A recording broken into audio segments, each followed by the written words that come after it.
नमस्कार मित्रांनो, आज आपण बघूया शिवलीला अमृत या ग्रंथाचा 7वा अध्याय. सुमेधा आणि सोमवंत, मदन व पिंगला, सुमती आणि भद्रायूची कथा.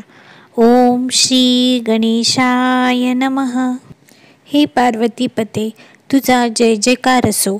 तू कोट्यावधी सूर्यासमान तेजपुंज आहेस. तू विश्वाचा पालक आहेस. तू रमापतीला अत्यंत प्रिय आहेस. अत्यंत दयाळू व हसतमुख आहेस. तुझ्या गुणवर्णनाने मला शांती लाभते. सुमेधा आणि सोमवंत. सूत सांगतात, विदर्भ नगरात वेदमित्र व सारस्वत नावाचे 2 वेदशास्त्र संपन्न सुशील ब्राह्मण मित्र राहत असत.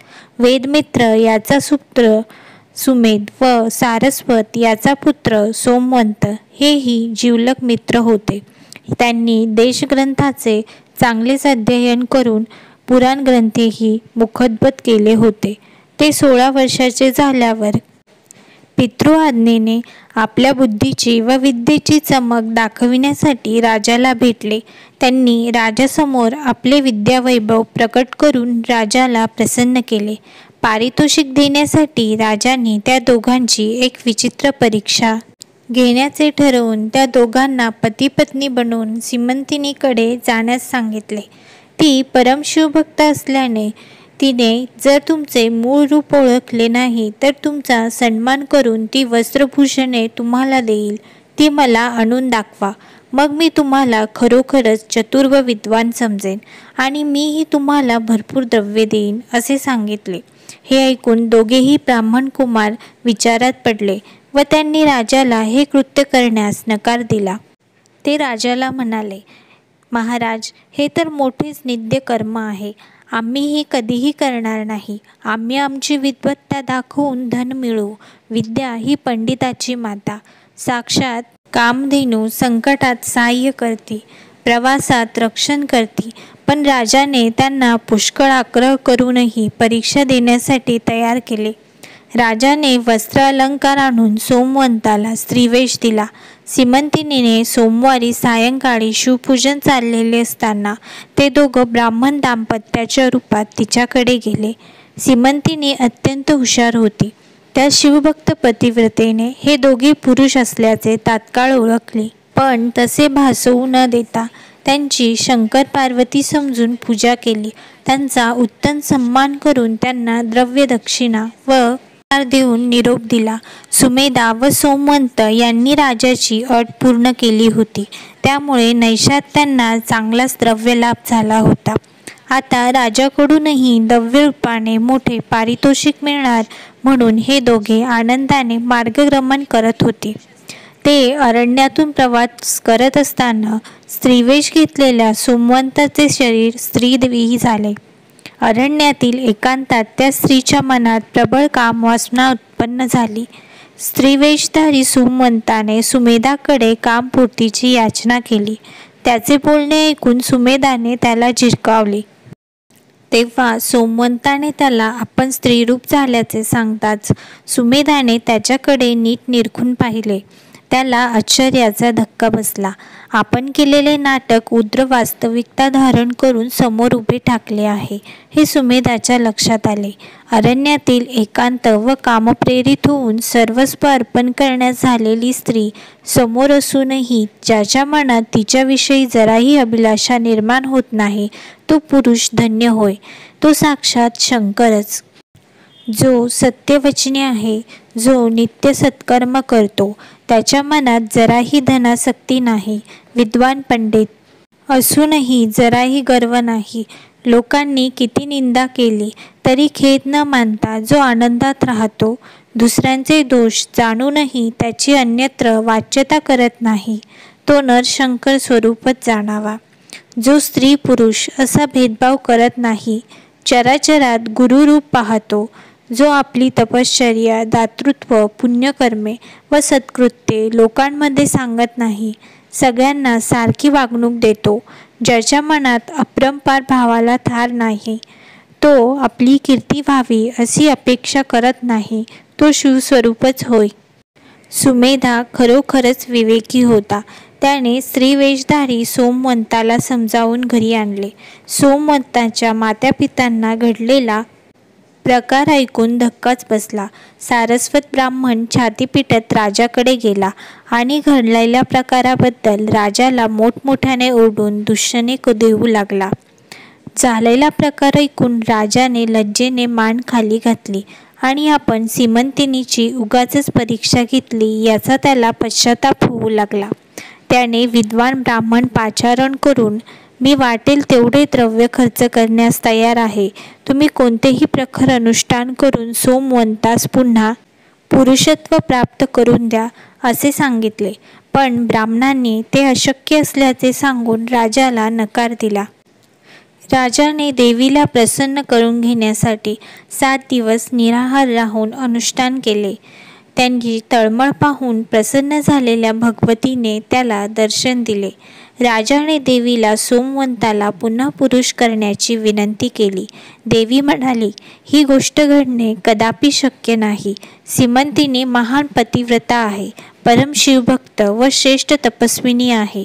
सोमवंताला स्त्रीरूपच राहू दे. त्या स्त्रीचा सुमेधाशी विवाह करून दे. या दाम्पत्यास दैवी गुण संपन्न वेदज्ञ पुत्र होईल. देवीची आज्ञा मान्य करून राजाने वेदमित्र व सारस्वत या दोघांना बोलावून घेतले होते. देवीचा आदेश सांगून त्यांचे मन वळविले. पुढे सुमेधाचा विवाह सोमवंताशी विवाह लावून दिला. अंबिकेच्या वचनाप्रमाणे त्यांना एक बुद्धिमान पुत्र झाला. धन्य ती सीमंतिनी, धन्य तिची शिवभक्ती. तिच्या संकल्पनेने जे घडले त्यात देवी पार्वतीनेही बदल केला नाही. मदन व पिंगळ यांची कथा. सूत पुढे आणखीन एक शिवमहात्म्यपरा कथा सांगतात. अवंती नगरात मदन नावाचा ब्राह्मण राहत असे. तो अत्यंत कामुक होता व पिंगळा नावाच्या एका वेश्येच्या नादी लागला होता. तिच्या मोहापायी त्याने आपल्या धर्मपत्नीचा मातापित्यांसह त्याग केला होता. तो ब्रह्मकर्मे करीत नसे, मद्यमांस सेवन करी, अहोरात्र त्या वेश्येशी विलास करत असे. त्या काळी ऋषभ नावाचा एक महान शिवयोगी लोकाध्यक्षासाठी भूलोकी संचार करत होता. एकदा अकस्मात तो पिंगलेच्या द्वारी आला असता पिंगला व मदन यांनी त्याचे उत्तम स्वागत करून यथासांग पूजा केली. त्याला उत्तम भोजन, वस्त्र, अलंकार दिले व आपल्या सेवेने संतुष्ट केले. पहाटेच्या समयी शिवयोगी एकदम अदृश्य झाला. दोघांना याचे नवल वाटले. काही दिवसांनी दोघे मरण पावले. पण पूर्वजन्मी एका थोर योग्याच्या अल्पसेवेमुळे दोघांना उत्तम कुळात जन्म मिळाला.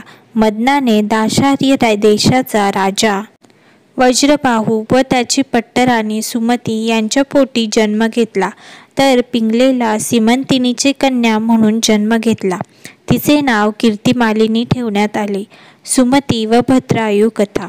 सूत सांगतात, दाशार्य देशाचा राजा वज्रबाहू याला अनेक राण्या होत्या. त्याची पट्टराणी सुमती गरोदर असताना तिच्या सवती तिचा द्वेष करायच्या. सुमतीचा पुत्र राज्याधिकारी होऊ नये म्हणून त्यांनी सुमतीला अन्नातून विष प्रयोग केला. विष अंगावर फुटून ठायी ठायी जखमा होऊ लागल्या. तशात ती प्रसूत झाली. जन्मलेल्या मुलाच्या अंगावरही फोड होते व त्यातून अहोरात्र रक्त व पूप गळत असे. पडलेल्या क्षतांमुळे दुर्गंधी येत असे. राजाने अनेक नामांकित वैद्यांकडून खूप औषधोपचार केले, पण त्या दोघांनाही व्याधी बरी होत नव्हती. शेवटी कंटाळून राजाने एक कटू निर्णय घेतला. राणीला व मुलाला रथात घालून निर्जन अरण्यात सोडून आले. अरण्यात सोडल्यामुळे सुमती अतिशय खडतर परिस्थितीत सापडली होती. तिच्या देहासोबत तिचे अंतःकरणही दुखावले होते. सुमती शिवभक्त होती. ती सतत शंकराचा धावा करत असे. हे शंभू महादेवा, तुला माझी दया येत नाही का? भक्तरक्षक अशी तुझी त्रिगती कीर्ती आहे. कैलासपती, तू जगाला वंद्य आहेस. मूर्तिमंत ब्रह्मानंद आहेस. हे पंचवदना, तू त्रिदोषांचे निवारण करणारा, जगाचे आदिस्वरूप, अजन्मा आणि अजित आहेस. तूच हे मायारूपे चक्र चालवितोस. विश्वाला अंतर्बाह्य व्यापून असलेल्या या जगद्गुरू, मी तुला शरण आहे. माझ्यासाठी धावत ये, मला मार्ग दाखव. सुमती भयंकर हाल अपेक्षा सोसत होती. असे असतानाच पक्षी तिला सावली देण्यासाठी पंख पसरत असे. तिच्या बाळाला पाणी देत असे. त्याच्या तोंडात मध व फळांचे रस चोचीने चाळत असे. वन गाई शेपटीने बाळाला वारा घालत असे. त्या सर्वांचे प्रयत्न पाहून राणीलाही भरून यायचे. अरण्यात जात असताना तिची एका गावोगावी माल विकणाऱ्या वाण्याबरोबर भेट झाली. त्याने तिला व तिच्या मुलाला वैश्यनगरास आणले. तिची आणि नराधिपती पद्याकर यांची भेट घालून दिली. तिचे पूर्ववृत्त ऐकून पद्याकरालाही खूप वाईट वाटले. पद्याकराने सुमतीला धर्मकन्या म्हणून आश्रय दिला व जवळच एक घर बांधून दिले. त्याने सुमती व तिच्या मुलावर अनेक वैद्याकरवी उपचार केले, पण काही उपयोग झाला नाही. शेवटी निराशास सुमतीने शंकराला आपला भार सोडला. पुढे काही दिवस लोटल्यावर सुमतीचा मुलगा मरण पावला. तो तिच्या जगण्याचा एकमात्र दिलासा दिला होता. तिच्या शोकाला पारावर उरला नाही तेव्हा तिथे ऋषभ या महान शिवयोग्याने आगमन केले. त्याही परिस्थितीत पद्याकराने त्याचे स्वागत करून पूजा केली. ऋषभाने सुमतीला विरक्तीत उपदेश केला. ऋषभ म्हणाला, सुमती, रडून रडून एवढा शोक कशासाठी करत आहेस? तुझे पूर्वजन्मीचे माता पिता, आप्त, पती, पुत्र हे सर्व आज कोठे आहेत सांगशील का? 84 लक्ष योनी फिरत असतील तेथे तुझे सगळे सोयरे कोठून आले, कोठे गेले तेही सांग. पुढे जन्ममरणाचे असे किती फेरे आहेत याचा कधीतरी विचार केला आहेस का? आत्मा हाच अमर आहे, नित्य व शाश्वत आहे. शरीर क्षणभंगुर आहे, नाशवंत आहे. अगं, पाण्यावर तरंग उठतात आणि विरून जातात, मृगजळही दिसत नाहीत.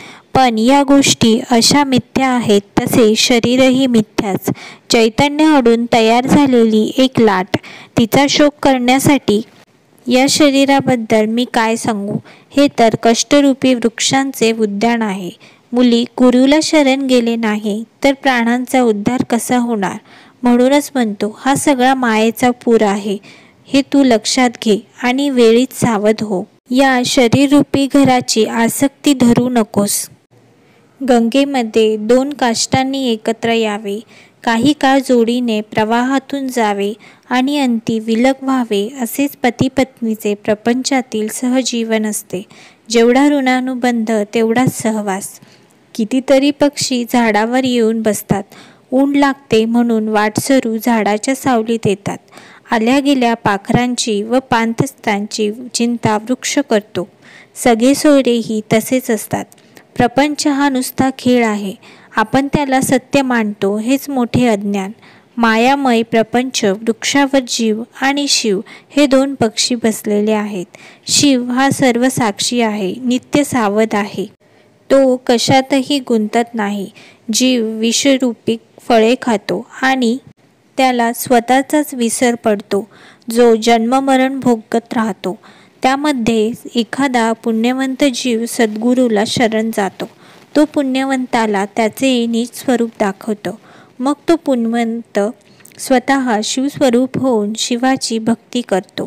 ते दिव्य निरूपण ऐकून पद्याकर व सुमतीला धन्य धन्य वाटले.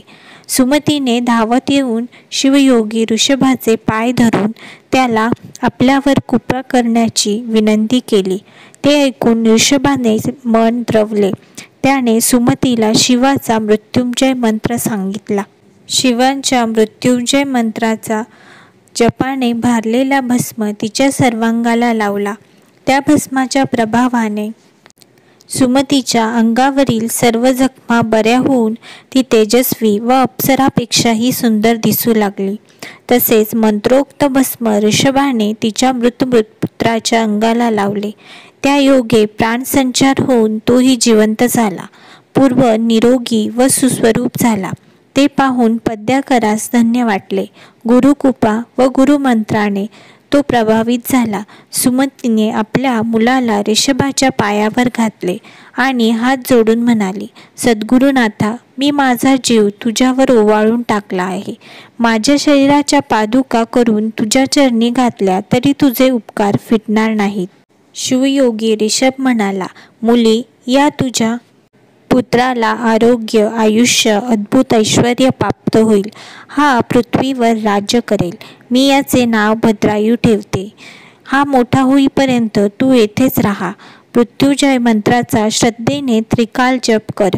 पण हा पुत्र राजपुत्र आहे, ही गोष्ट कोठेही प्रगट करू नकोस. शिवयोगी ऋषभ पद्याकर व त्या मायलेकरांना अनेक आशीर्वाद देऊन अंतर्धान पावले. सुमती तेथेच राहिली. शिवयोगी ऋषभाच्या आठवणीने तिचा कंठ दाटून येत असे. त्यानंतर भद्रायू 12 वर्षाचा झाल्यावर एके दिवशी शिवयोगी ऋषभ पुन्हा अकस्मात प्रकट झाले. सुमती व भद्रायूने धावत जाऊन त्याचे पाय धुतले. अश्रूंनी त्याचे चरण धुतले.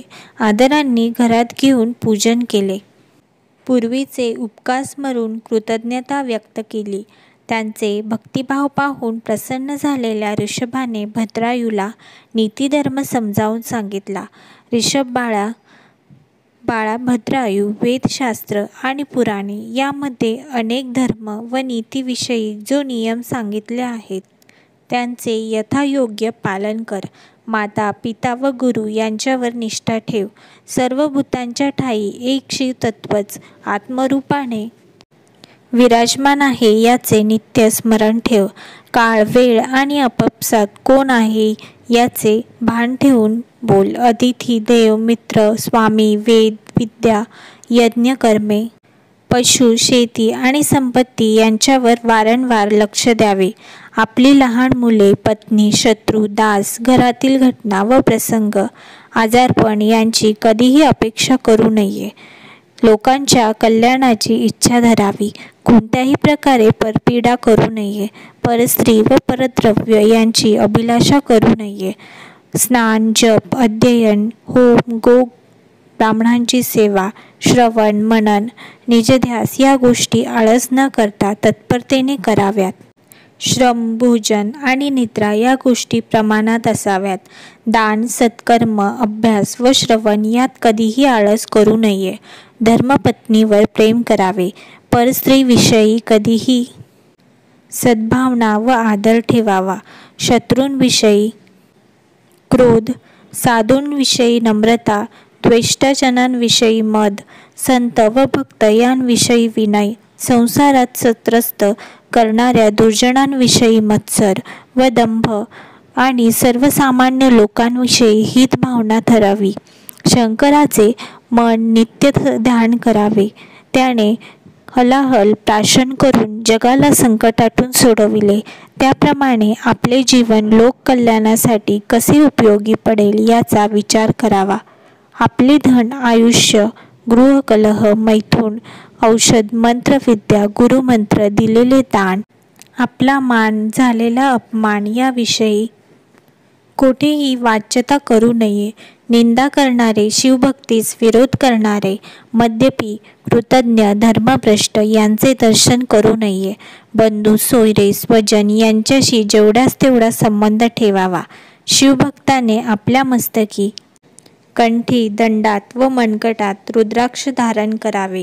शिवपूजन प्राणांतही सोडू नये. नेहमी शिवकवच म्हणावे. मृत्युंजय मंत्राचे सामर्थ्य फार मोठे आहे. या मंत्राचे निष्ठेने नित्य पठन केल्यास अपमृत्यू येत नाही. मृत्यूभय नाहीसे होते. सोमवार, प्रदोष, शिवरात्र या व्रतांचे श्रद्धेने विधियुक्त आचरण करावे.